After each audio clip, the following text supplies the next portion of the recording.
ఏపీలో మంత్రి నారా లోకేష్ తన సొంత టీంను రెడీ చేసుకుంటున్నారు.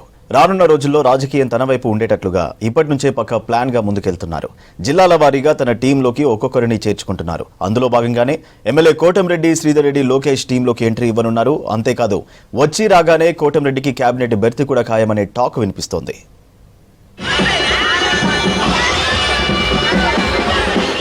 Kotamreddy Sridhar Reddy Nellore rural MLA. ఏపీలో ఈ పేరు ఇప్పుడు మార్మోగుతోంది. ఒక్కరోజు 339 పనులకు శంకుస్థాపన చేసి 60 రోజుల్లో పనులు పూర్తి చేసి చరిత్ర సృష్టించాడు. నెల్లూరు రూరల్ నియోజకవర్గం రూపురేఖలను మార్చేసి ప్రజల చేత శభాష్ అనిపించుకున్నాడు. ప్రభుత్వం చేపడుతున్న అభివృద్ధి కార్యక్రమాలను ప్రజల్లోకి తీసుకెళ్లడంలో స్టేట్లోనే ప్రథమ స్థానంలో నిలిచి చంద్రబాబు మెప్పు కూడా పొందాడు. కార్యకర్తల కష్టాలను తీరుస్తూ జిల్లాలో టీడీపీ నాయకుల మన్ననలు పొందుతున్నాడు ఎమ్మెల్యే కోటంరెడ్డి శ్రీధర్ రెడ్డి.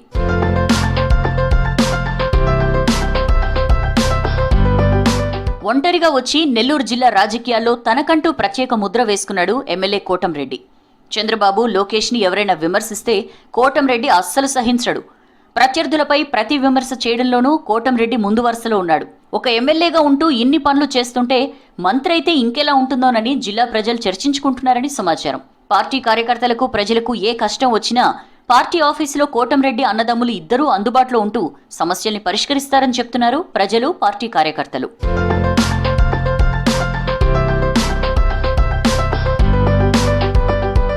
ఇప్పటి తరంలో ప్రజలను మెప్పించి ప్రత్యర్థులను ఎదుర్కొంటూ రాజకీయాలు చేయడమంటే మామూలు వ్యవహారం కాదు. ఇటువంటి సమయంలో 3 సార్లు ఎమ్మెల్యేగా హ్యాట్రిక్ కొట్టాడు కోటంరెడ్డి శ్రీధర్ రెడ్డి. ఈ బ్యాక్గ్రౌండ్ తోనే త్వరలో మంత్రి కూడా కాబోతున్నారనే చర్చ నడుస్తోంది. ఇప్పటికే రాష్ట్రంలో కొంతమంది మంత్రులపై వేటు పడుతుందని సమాచారం. అందులో నెల్లూరు జిల్లా నుంచి కోటంరెడ్డికి అవకాశం ఉంటుందంటున్నారు పార్టీ శ్రేణులు. అదే జరిగితే జిల్లాలో టీడీపీకి మరో 10 ఏండ్లు తిరుగులేదంటున్నారు రాజకీయ విశ్లేషకులు, ప్రజలు. 2024 ఫలితాలే మళ్లీ రిపీట్ అవుతాయంటున్నారు. టీడీపీకి రాబోయే కాలంలో లోకేష్ నాయకుడవుతాడనేది అందరికీ తెలిసిందే. ఈ క్రమంలో కోటంరెడ్డి మంత్రి అయితే లోకేష్కు కొన్నేళ్ల పాటు బలమైన నేతగా అండగా ఉంటారనేది ప్రస్తుతం పార్టీలో, జిల్లాలో నడుస్తున్న చర్చ.